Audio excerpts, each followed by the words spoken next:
Good evening, kids. So today we'll start with ionic equilibrium.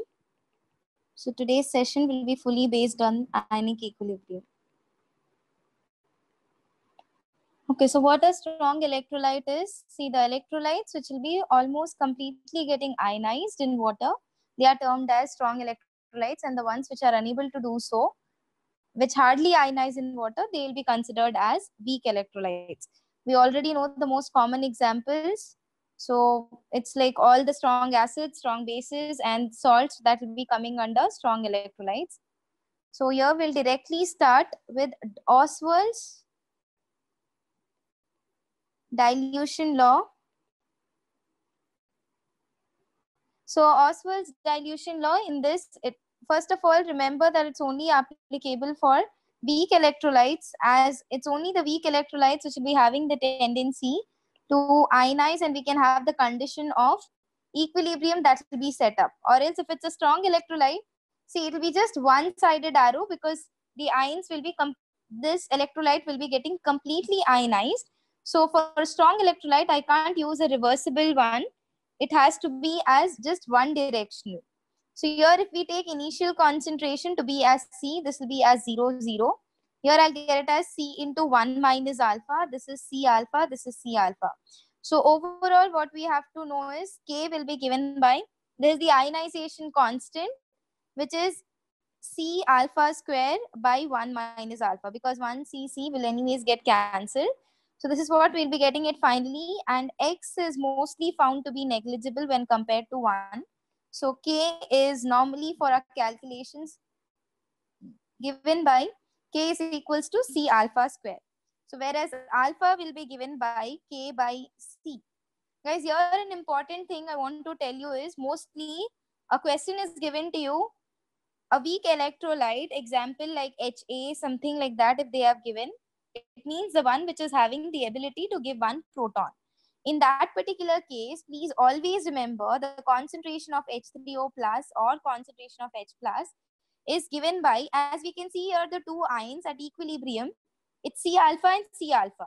So I am telling you like how to follow up with the calculations directly. You need not really have to work out all this and then finally know what will be the answer. You just have to do one thing, that is, if they have mentioned it as a weak electrolyte and the concentration of H plus is being asked there, we know that it will be given by C alpha, and alpha is given by K by root over K by C. So remember that it is given by root over CKA. So this is ionization constant, this is the concentration. So we can directly calculate the concentration of H3O plus if we remember this. You need not have to solve all this. So it's better you try to memorize this and then solve questions based on this. And if we want to relate our alpha with respect to volume, then it will be as root over K into V. Now moving to the next ones, we have many topics, and yeah, I'll just give you a small note fully in such a way that we can decide whether we have to apply their buffer formula or whether we are supposed to apply there as hydrolysis. What are we supposed to do for a particular question? So I'll give you a note of all that. Okay, if at all for a particular acid, like let it be as phosphoric acid, we'll be getting three ionization constant, that is K1, K2, K3, because I have three ionizable protons. I'll be getting it as K1, K2 and K3. So in this case, our K will be given by K1 into K2 into K3. Now tell me which one will be greater. Is K1 greater than K2, K3? Okay, which among these will be having the highest value? Which among these three will be having the highest value?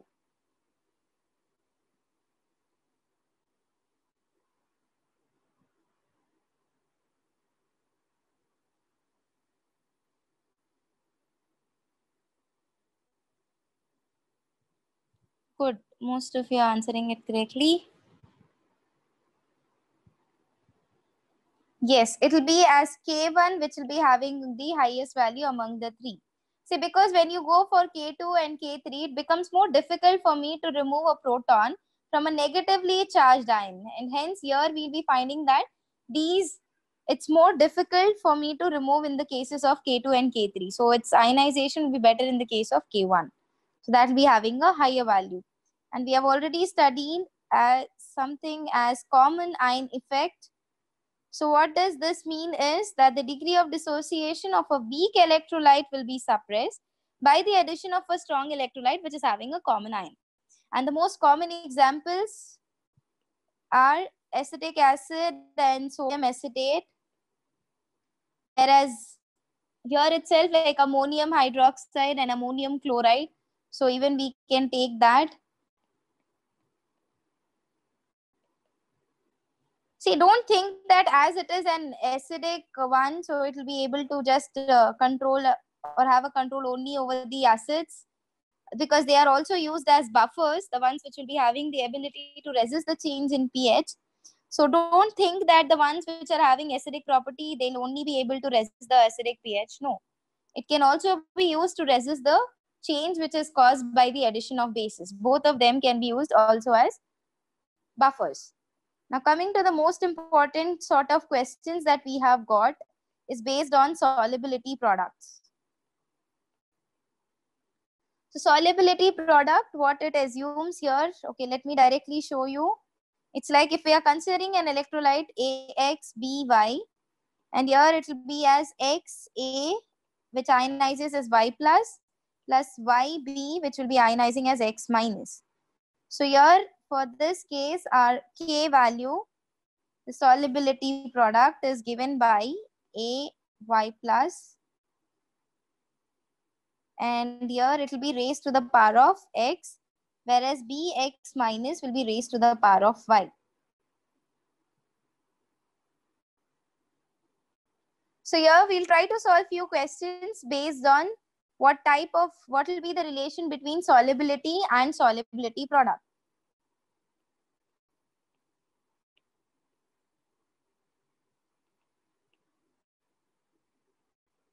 Yeah, it is K1.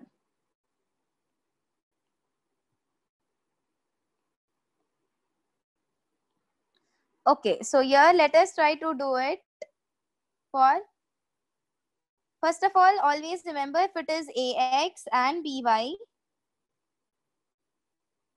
which topic do you want me to revise? It is XA to the power of Y plus and YB to the power of X minus. So if at all we are calculating our Kx, remember it's A Y plus as X, Bx minus, that's what I'm doing now, revising. So raised to the power Y.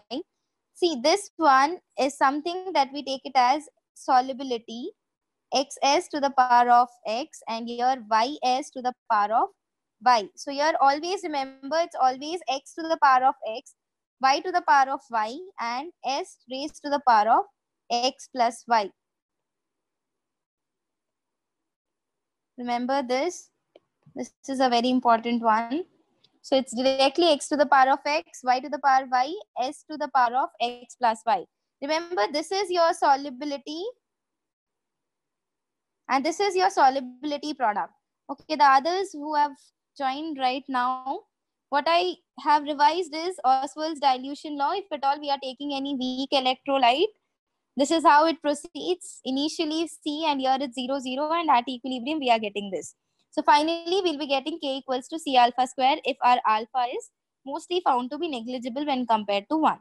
So alpha is given by K by root over K by C, and here alpha in terms of volume will be root over K into V. Now here an important thing that I asked you to note down is the concentration of H plus. See, if at all it would have been an acid like HA, it should have given me H plus and A minus, right? So H plus concentration is given by C alpha, and alpha is given by this root over K by C. So overall I'll be getting this root over CK. So that's very important. The next one, what I spoke about is like the ones which will be giving more number of ions, the acids and the bases. So always remember, as the number of constants we'll be getting, we have to multiply. So K1 into K2 into K3, and K1 will be having a larger value.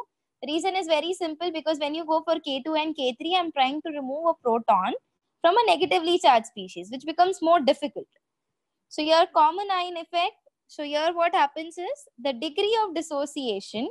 This is a weak electrolyte, okay? So the degree of dissociation of a weak electrolyte is decreased or suppressed by the addition of a strong electrolyte which is having a common ion in that. The same case is also applicable for ammonium hydroxide and ammonium chloride. Now I have just moved on to solubility product. Okay, this is where we have stopped now. Now questions for you. Okay, let us try to go for the example. You have to give me the relation between K and S. K is the solubility product and S is the solubility. For the salts, okay, I'm directly giving you for the salts which are of 1:1 type. Salts, example like AgCl, AgI, barium sulfate. Okay, try to tell me for these. 1:1 type.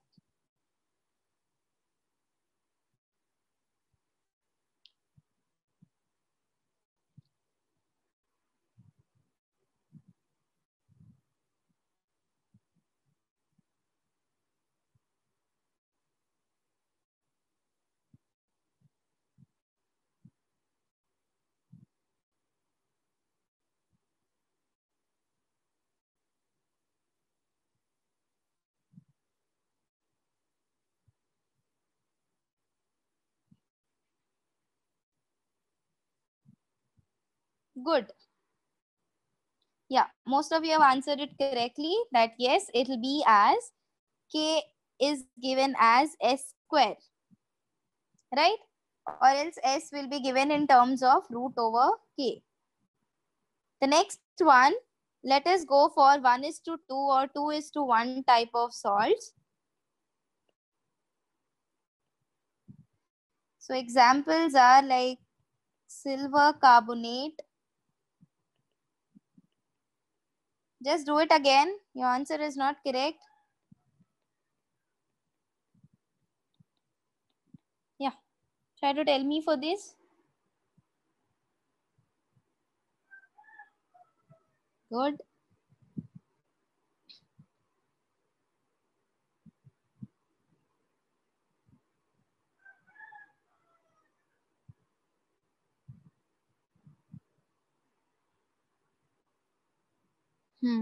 Good.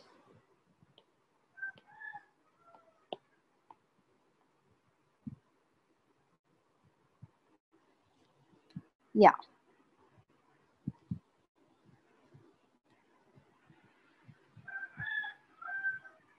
Okay, so how to proceed here is, yeah, most of you have anyways got the correct answer. So KS, first of all, it will be 1 to the power 1 and S to the power that will be as 1 into 2S square. So here finally I'll be getting it as 4S cube. This is what I'm going to get, and whereas S will be cube root of Ks by 4. So Ks is basically the solubility product. The next one, 1:3 type salts, such as like aluminium iodide, ferric hydroxide. Yeah, try to do for these. What will be my solubility product? Good.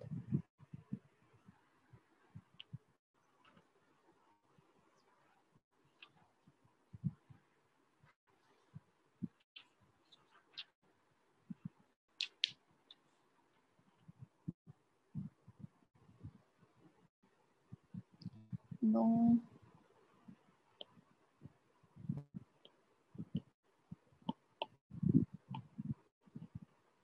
Check again. Good.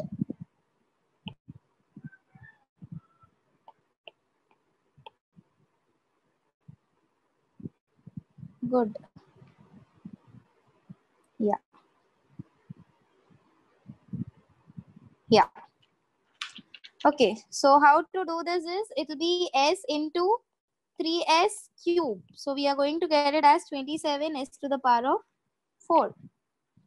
This is how we are going to get, and whereas our solubility, how is that related to KSP? It will be 4 times, here it will be as Ks by 27. Now question for you, like if at all, mostly we do find difficult questions, and what it involves is, the presence of common ion affects the solubility of a salt. Like if at all there is any common ion, which is definitely going to affect the solubility of the salt. So let us suppose that C be the concentration of strong electrolyte which contains a common ion.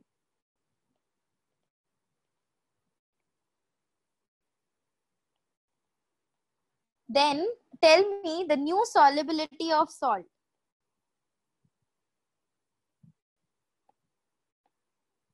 Salt be taken as S prime. So for an electrolyte AB,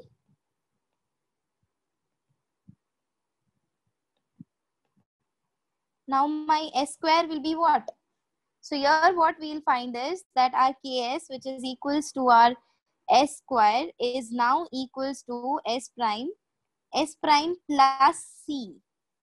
So just take care of this. It will be plus C that we have to consider. Whatever is the concentration that is being added, we have to consider that for calculating our solubility product. That is the new solubility product which we are calculating is your S prime into S prime plus the concentration which has come from the strong electrolyte. And I hope you already remember what is Arrhenius concept. So I'll just say it again. The one which will be giving H plus ions when dissolved in water will be as an acid, Arrhenius acid. Arrhenius base is the one which will be ionizing in water to give hydroxides. Whereas Bronsted-Lowry concept, here it is totally a protonic concept. Proton donor will be an acid and proton acceptor will be a base. Whereas Lewis acid-base theory says that it will be electron pair donor will be a base and electron pair acceptor is an acid. So here we'll directly go for the ionic product of water for the calculations. See, numericals based on this topic is very important. So the ionic product directly I'm giving you, it will be, what will be the value of ionic product of water at 25 degrees centigrade? There's something you should already know. What will be the value of ionic product of water at 25 degrees centigrade? Let me tell you, ionic product of water is given by concentration of H plus multiplied with concentration of OH minus.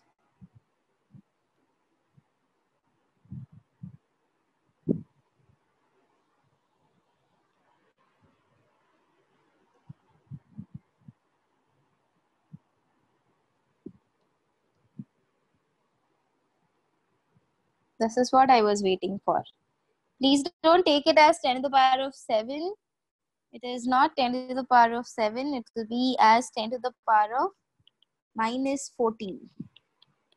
Whereas if you just take concentration of H plus individually, it will be as 10 to the power of minus 7 and the other one also to be as 10 to the power of minus 7. Please remember that this value will be something that we are finding to be a particular constant only at 25 degrees centigrade. Please remember that. Okay, what will be the effect on Kw when the temperature increases? Ionic product of water, what will be the effect on this when the temperature increases?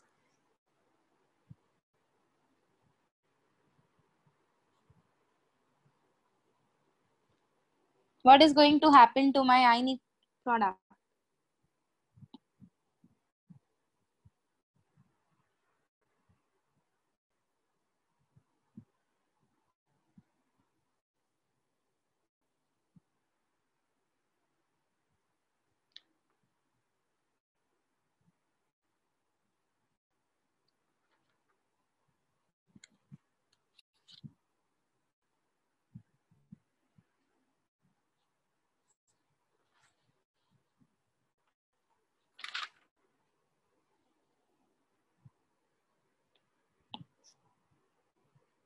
Good. Yeah, most of you have answered it correctly that yes, it increases.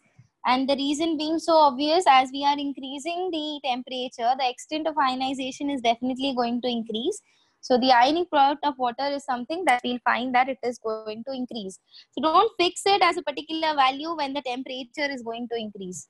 Don't say there that the value of ionic product of water should be as 10 to the power of minus 40. It's just at the room temperature we are finding this.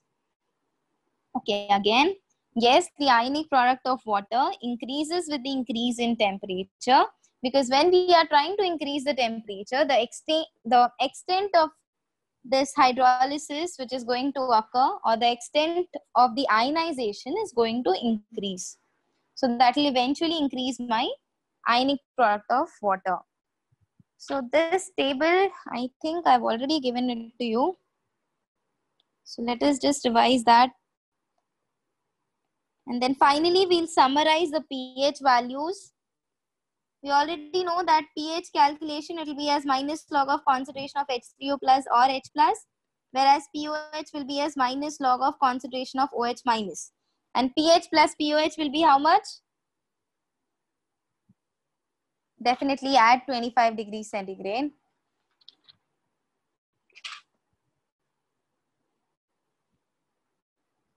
Yeah, that will be as 14. So here, let us try to analyze. This is the hydrolysis chart.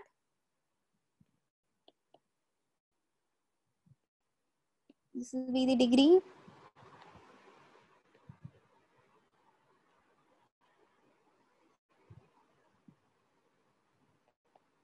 Hydrolysis constant, and finally the pH.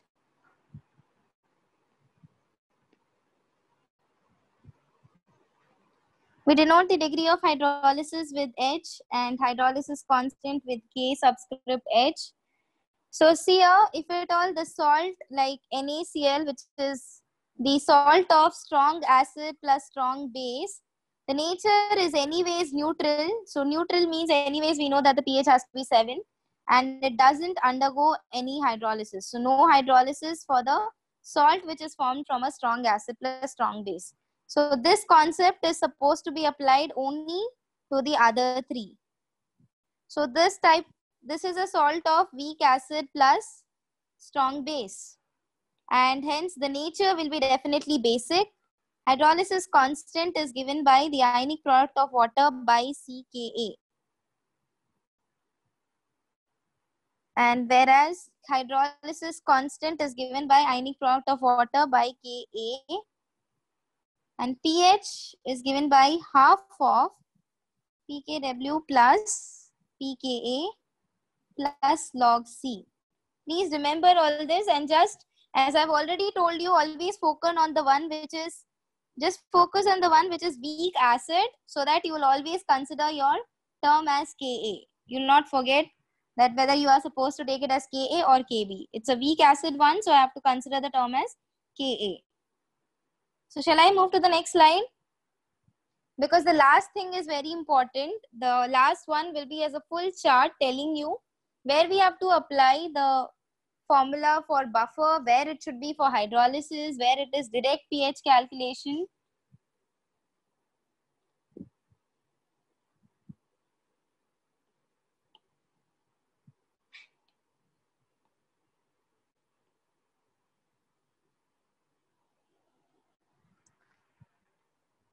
So here the third one, that is ammonium chloride. It is a salt of strong acid and weak base. So here the nature will be acidic and the hydrolysis constant is Kw by CKb. Anyways, root over. Hydrolysis constant is given by Kw by Kb. So just focus on the one which is weak. So your pH will be as half of pKw minus pKb minus log C. Please remember all this. And finally, the salt which is made up of weak acid and weak base. So we can't decide the nature. It totally depends which one is stronger. So your H will be, again, as I have to consider both my Ka and even Kb, whereas Kh is given by Kw by Ka into Kb, and pH for this solution will be given by half of pKw plus pKa minus pKb.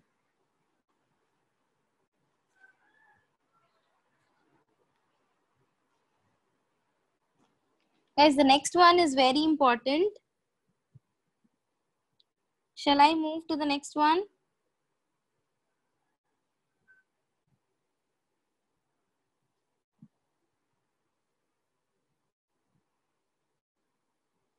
Okay.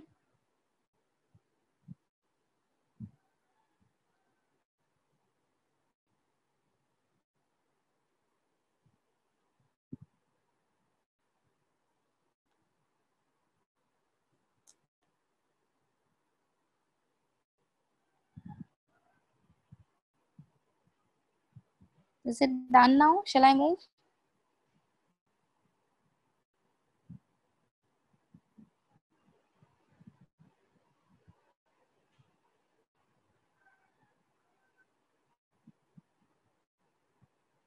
Okay.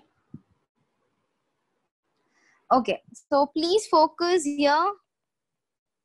It will be the full summary of pH mixtures. Whether if I'm taking acids and bases. See, normally, if at all I have taken equal amount of acid and equal amount of base, what is going to occur? What will be that termed as?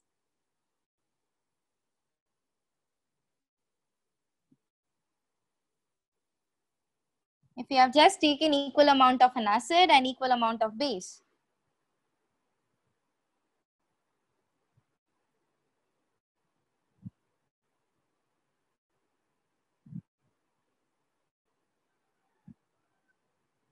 Good. So it will be as neutralization, and definitely I'll be getting salt which will be as neutral.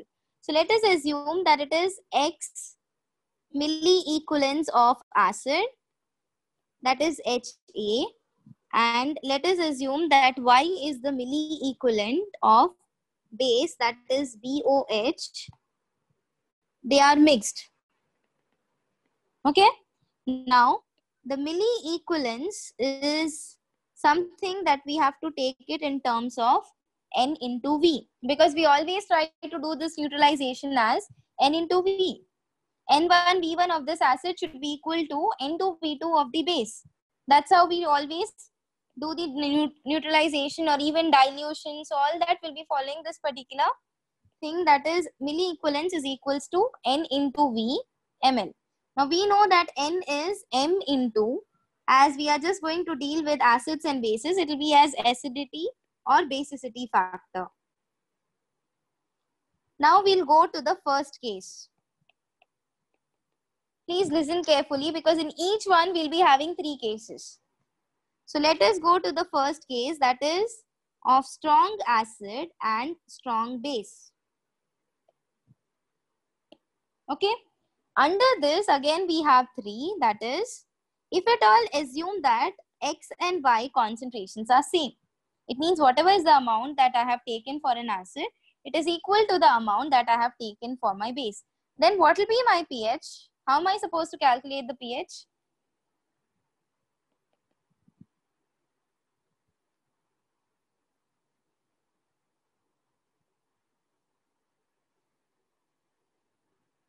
Good.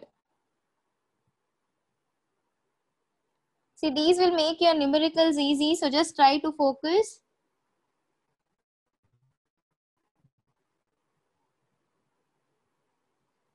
Yes, because see, as the concentration of acid and the base what we have got is same, then what happens is, here I find complete neutralization that has occurred. If complete neutralization has occurred, then definitely my pH is going to remain 7. That will be as neutral, and hence I'll find my solution to be having pH as 7. Now we can have another case, that is, if at all my X is greater than Y. It means my acid concentration is more than Y. Then how am I supposed to proceed for the pH calculation?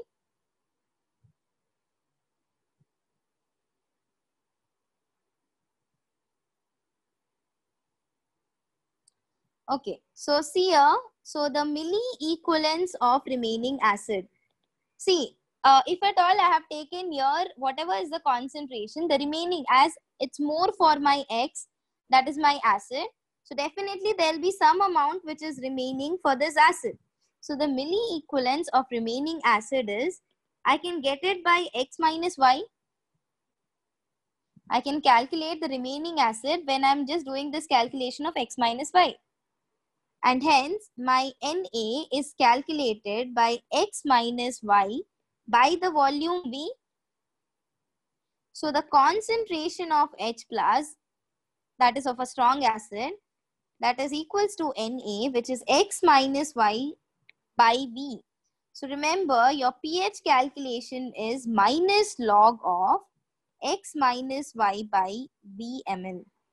This will help you to calculate the pH when X value is greater than Y. Now similarly, you try to tell me how am I supposed to do or go ahead with the calculation of pH when X is greater than Y. This is the case when your concentration of X is greater than Y. That is, this is an acid concentration and this is my base concentration. But if I give you the reverse case where your base concentration is more than that of your acid concentration. Similarly, just try to answer me, how am I supposed to go for my pH calculation?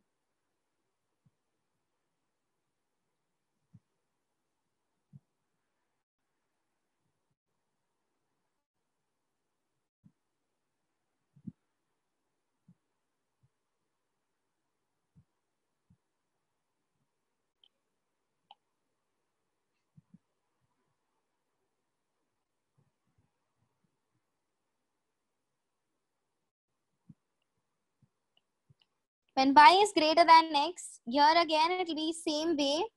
Yes, it will be POH, which we are, see, here it will be excess of hydroxide is something that is remaining, right? So first we'll calculate POH, that is minus log of Y minus X dividing it by V ml. And this thing will help us to calculate the pH. pH is 14 minus POH. So this is how we'll move ahead with calculations. Now coming to the next one, that is case 2. This was just with the strong acid and strong base. Now if at all we are taking strong acid and weak base. If at all now we move ahead with strong acid and weak base.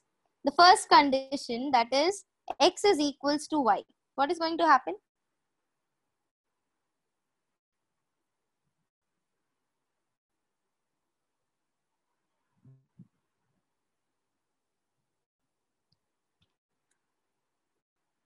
You just tell me how am I supposed to go for pH calculation here? Okay, you all are correct. You are just telling me the nature of the salt.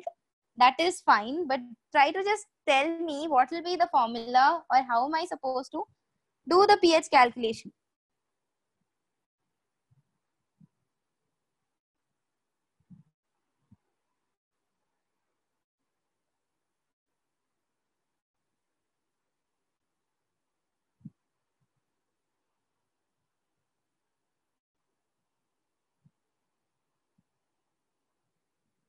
Please pay attention here.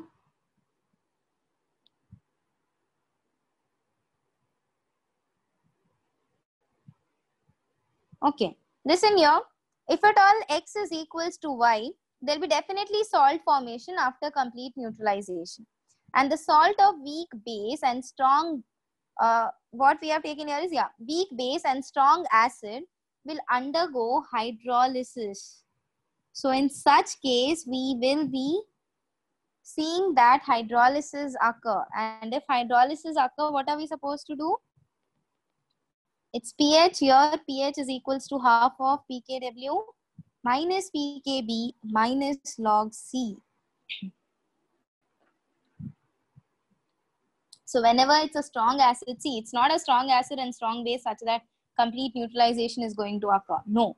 Whatever is the salt being formed, that salt will undergo hydrolysis. So under such conditions, we find that hydrolysis is going to occur and only then I'll be applying this formula.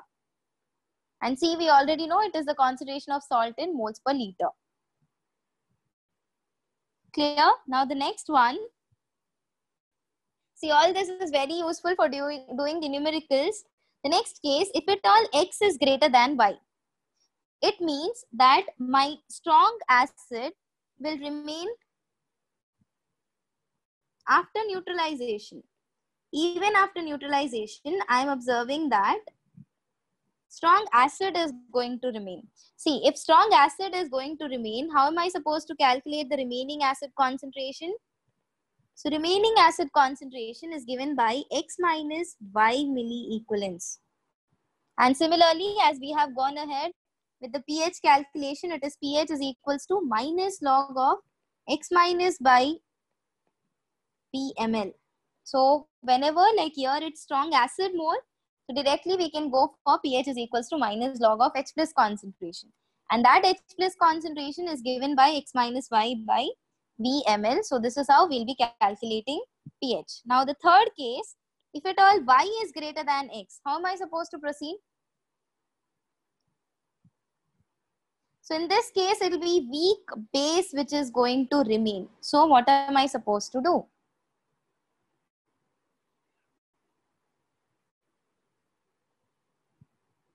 If you are able to analyze all these, it will be very useful for you to do the numericals. It's just if you understand, it's just putting the values and solving it. If at all my concentration of Y is greater than X, it means my concentration of weak base is more than that of acid. So, good, very good. Definitely here this will be as a buffer, that is a basic buffer. So did you get it? Where it should be hydrolysis, where it should be simply pH calculation, that is minus log of H plus or minus log of OH minus for POH, and where we have to apply this buffer. So buffer means it should be either your weak acid concentration more or either your weak base concentration more. So when you are finding your weak base to be more, it should be a buffer. This is your basic buffer.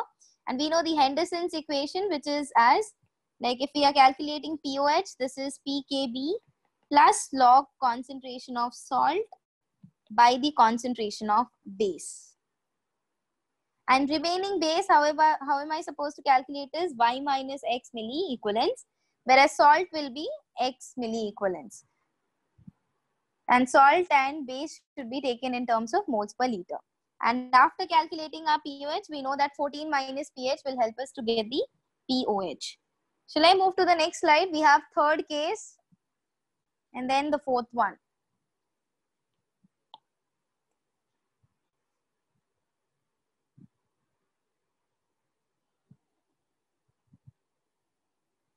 So when X is equals to Y in case of strong acid weak base, it is hydrolysis which is occurring. When X is greater than Y, as strong acid is more, it's directly the concentration of H plus which will help us to calculate pH.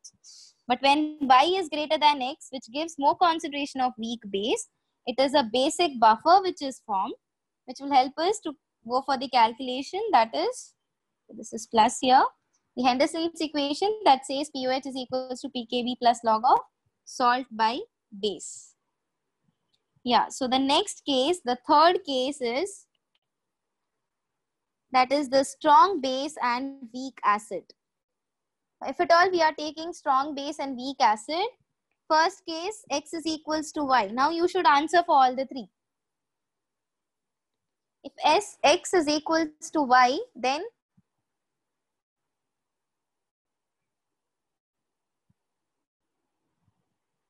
how am I supposed to calculate my pH?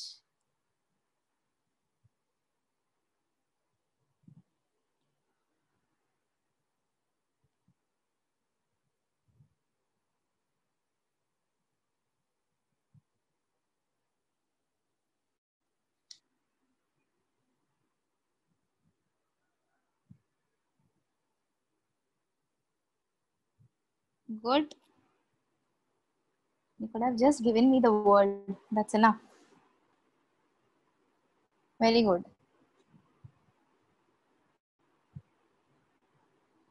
Yeah, so in this case, we'll observe that, see, whenever we are finding the concentrations of strong acid, strong acid, weak base, and weak acid, strong base to be equal, please remember after the salt formation, it is the hydrolysis that will be undergoing. Like the salt will undergo hydrolysis. So here the pH calculation will be as half of pKw plus pKa plus log C. Whereas what will happen if X is greater than Y?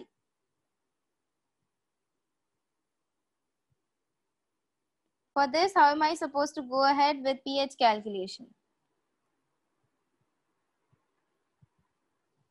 If X is greater than Y.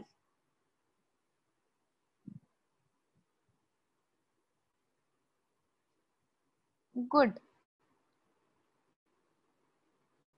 Very good. Now I hope you all have understood. Yeah, great. Yes, so it will be going for acidic buffer now because we'll have more concentration of weak acid. And if that is more, it will be as an acidic buffer. And to calculate for the acidic buffer, remember the concentration of weak acid will be as X minus Y. Whereas for the salt, we'll get it as Y equivalents, milli equivalents, what we have taken. And pH, by using the Henderson's equation, we'll get it as pH is equals to pKa plus log of concentration of salt by the concentration of acid. And the last case in this is what happens if Y is greater than X. The concentration of Y is greater than X.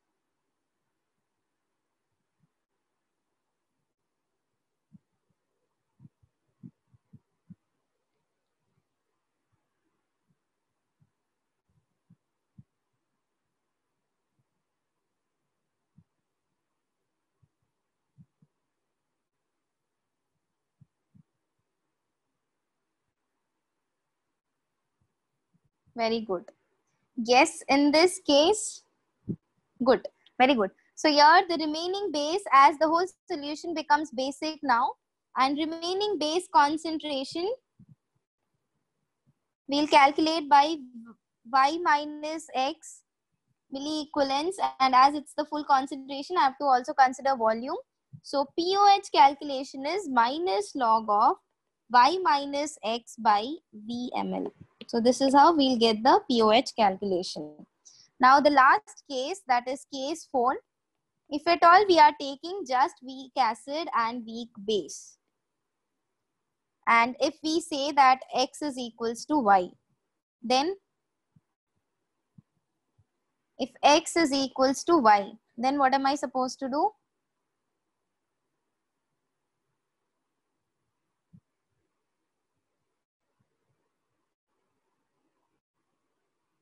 Good.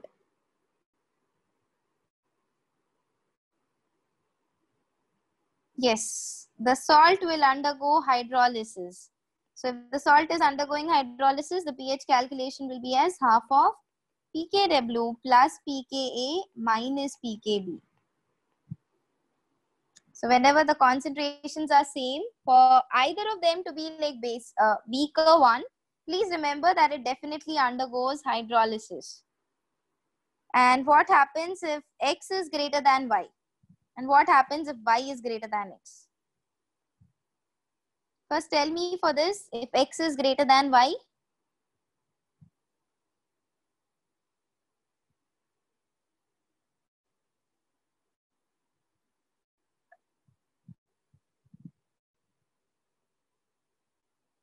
Oh, neutralization is only possible when it is a strong acid and a strong base. First of all, they should have the ability to completely ionize. Only then I can go for complete neutralization. See, weak acid and weak base. The term I have given weak acid, weak base for the reason that they are not having the ability to completely ionize. So definitely I can't apply normality and tell you the N factor correctly over there. So rather it's only hydrolysis that can occur but not complete neutralization. So just take care of the acids and bases what they have given.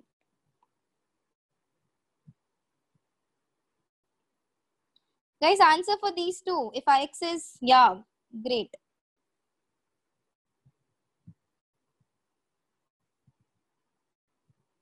Very good. If X is greater than Y, yes, it will be forming an acidic buffer, and just now we wrote the equation for that. And the next one, if Y is greater than X, it becomes so obvious again.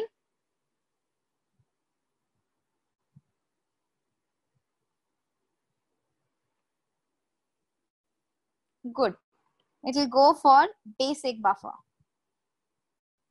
So I hope that all the 4 cases are fine. This is the main gist of ionic equilibrium. If we have really understood this, it's only putting the values and then solving questions.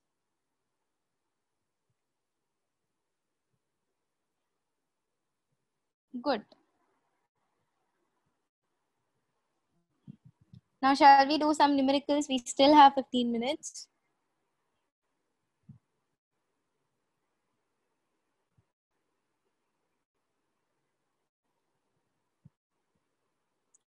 Okay. So, a question. A monoprotic acid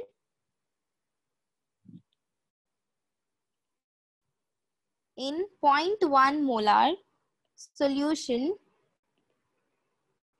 ionizes to 0.0001%. Calculate its ionization constant. I'm just representing with Ka. Calculate its ionization constant.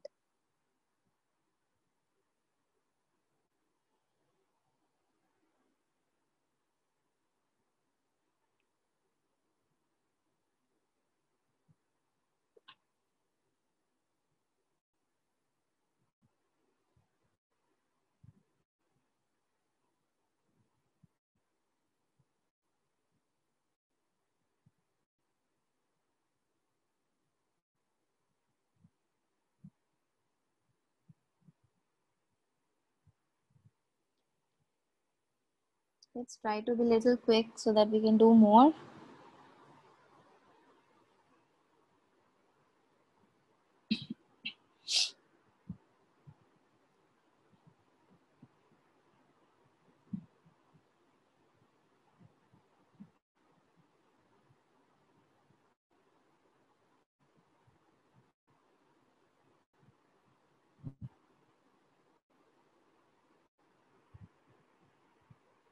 What's the answer?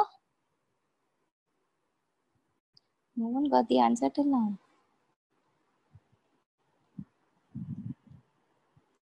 It's an easy one.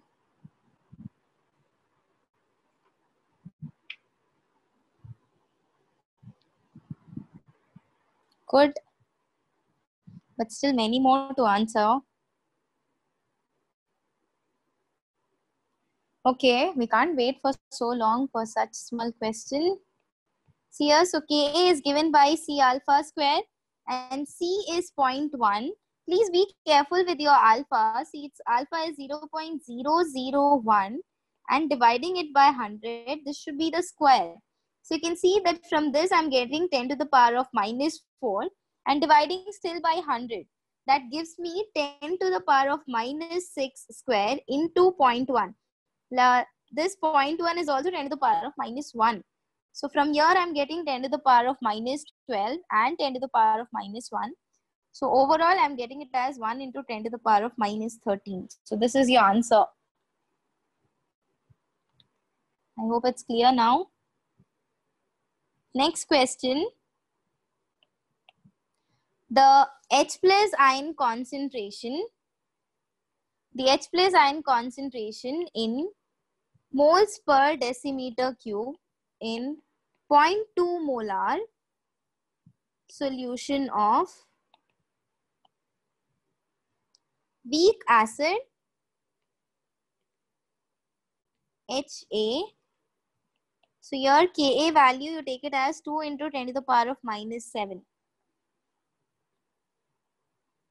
So just you have to calculate the H plus ion concentration.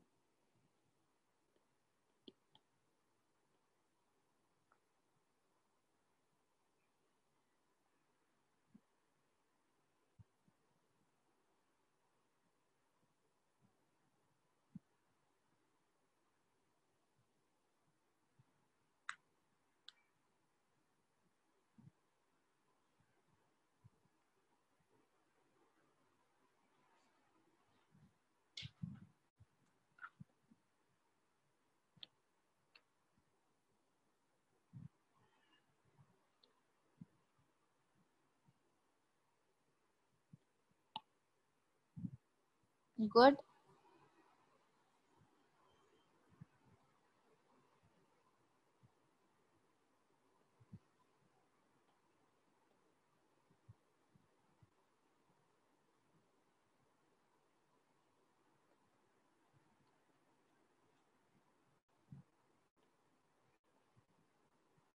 Yeah, good.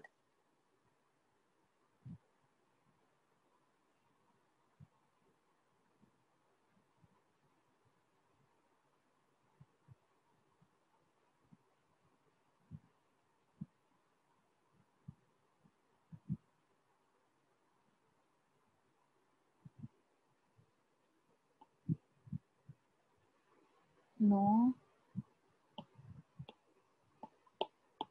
Okay. See here how to solve this. Just now I told you either H plus ion concentration or H3O plus ion concentration. If at all it's a weak acid, just directly go for root over CKa. So that is C is 0.2 and here it's 2 into 10 to the power of minus 7. So I'll get it as 2. So here let me take it as 4 into 10 to the power of minus 8 this way. So it will be 2 into 10 to the power of minus 4. So this will be anyways in terms of moles per decimeter cube. Please do your calculations properly. The next question.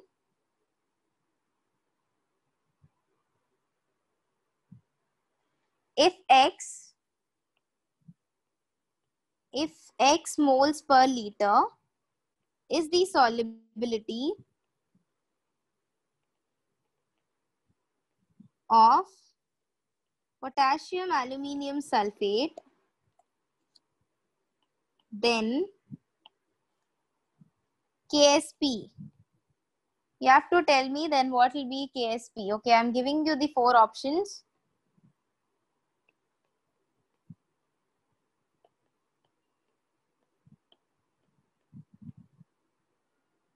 Yeah, this one.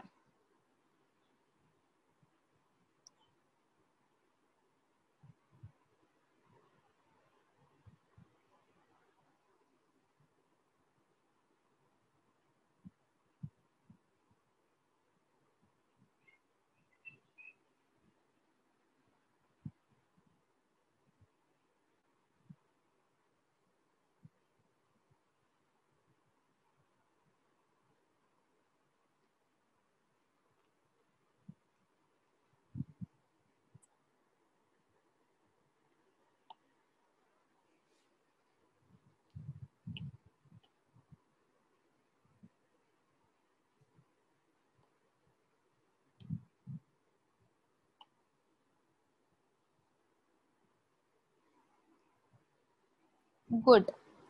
Yes, it will be as B. Because if we are considering this potassium aluminium sulfate, we'll find that it is K plus. Here it is Al3 plus 2 moles of sulfate. Let this be as X. Let this be as X. Let this be as 2X. So if you are taking the ions, it will be X into 2X square. So we'll get it as 4X to the power of 4. Yes, the next one. The solubility of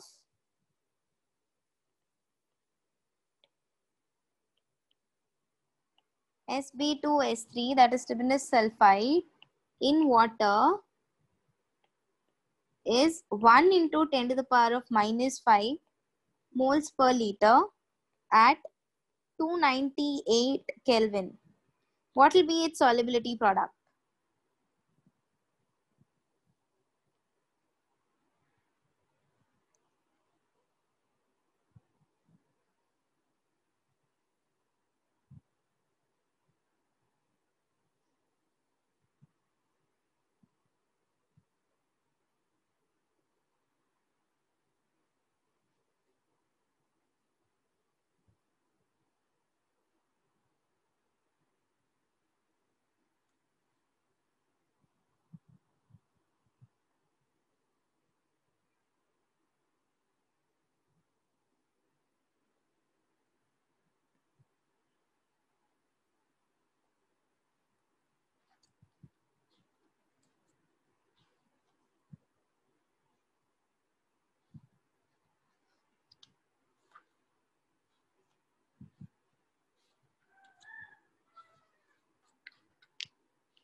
Okay, it's only one who has answered.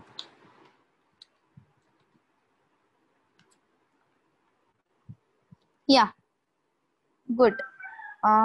So see here, see, as it will be ionizing into 2 moles of stibinic plus S32 minus, that will be a sulfide. So here it's 2S and here it's 3S. So what we have to take is 2S square and 3S cube. So it will be as 108S to the power 5, and S is already given. So which is 10 to the power of minus 5 to the power 5. So overall it is 108 into 10 to the power of minus 25. This is your answer. Yeah, good. Guys, the next question, we still have 5 minutes, so let us use it. Okay, calculate the pH of the following solutions. That is 1 into 10 to the power of minus 8 molar HCl. First you do this.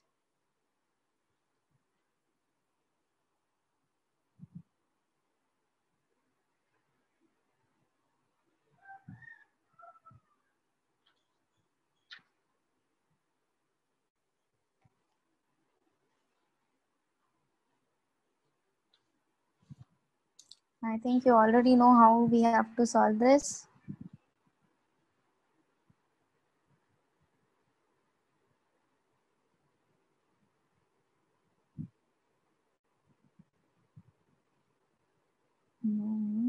Good.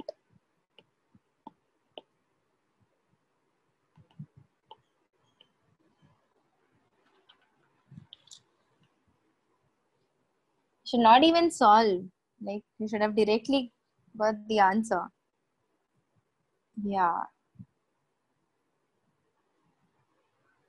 So yes, whenever it's less than 10 to the power minus 7, let it be for HCl, and the same thing.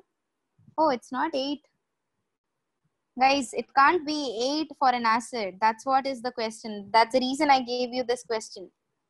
It can't be 8 for an acid because the pH range is from 1 to 7. For such cases, what we have to do is we have to also take the concentration that will be coming from water. So the total H plus concentration when we are calculating, it should be 1 into 10 to the power of minus 7. This is coming from water, plus 1 into 10 to the power of minus 8. Whole this thing is in terms of molar. So if I just take 10 to the power minus 7 as common, it will be 1, and here it will be as 0.1. So it will be as 1.1 into 10 to the power of minus 7. So you can see your pH value will be as minus log of 1.1 into 10 to the power of minus 7.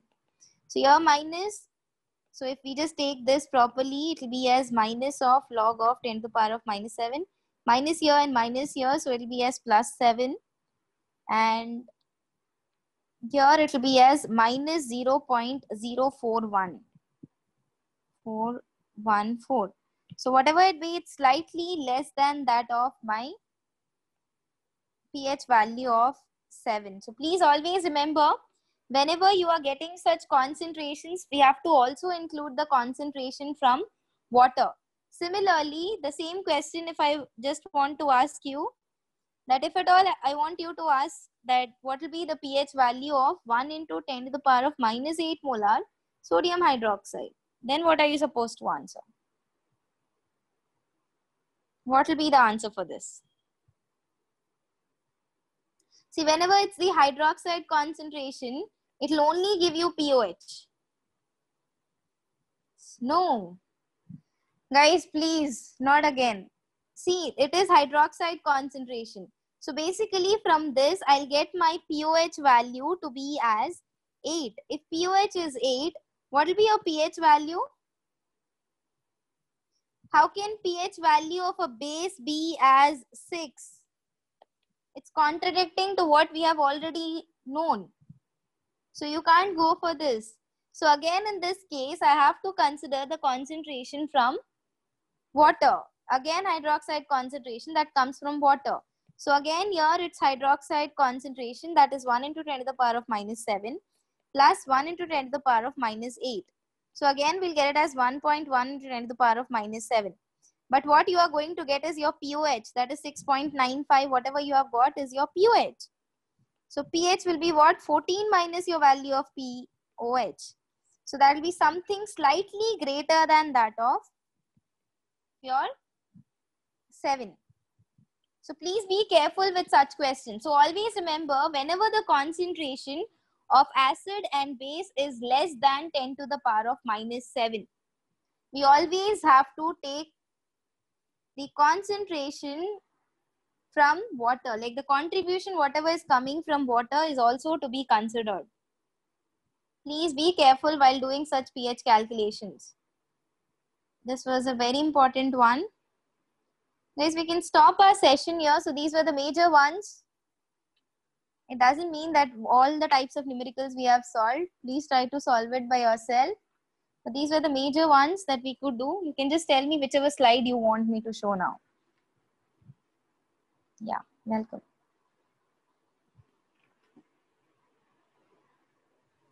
Five. Okay. Welcome.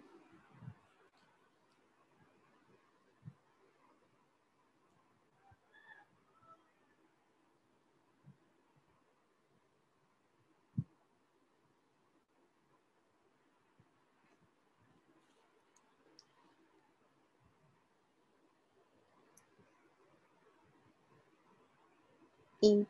Okay. If 5 is done, I'll just go to 8.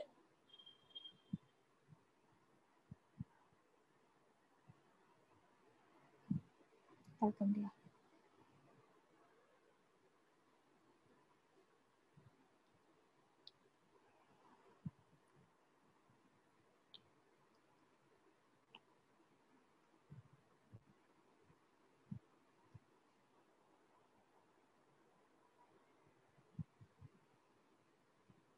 Nine.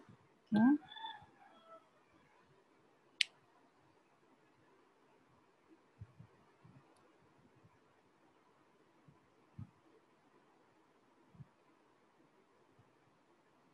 Yeah, just 1 minute.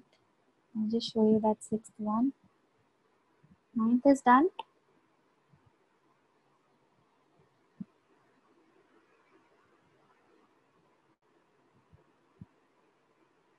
Yeah. This one.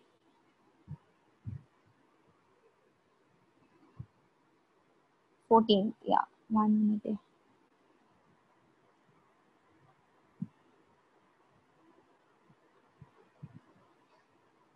Okay. Well done. 14th and second last. Okay.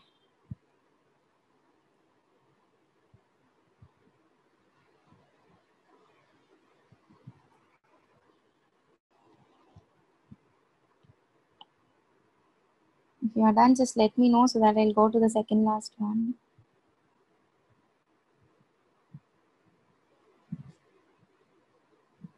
Okay. Yeah. 12, 13. Okay. Just let them do this and then I'll go to 12, 13. Oh, 17. 18 is done?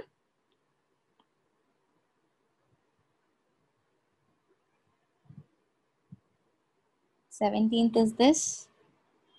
Okay. It's 12, 13.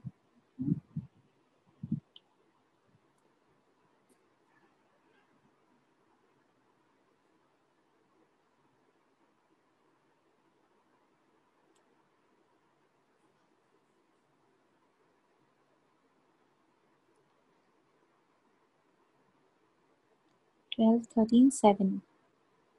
Okay.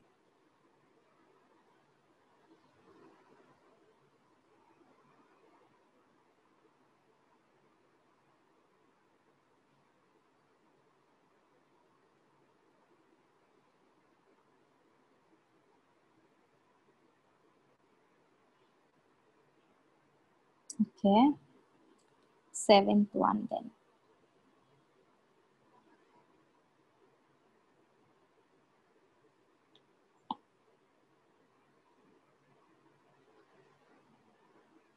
Is 13th none so that I can go to 7?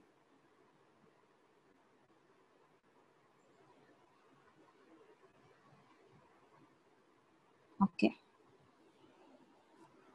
Yeah, I hope this is the last one.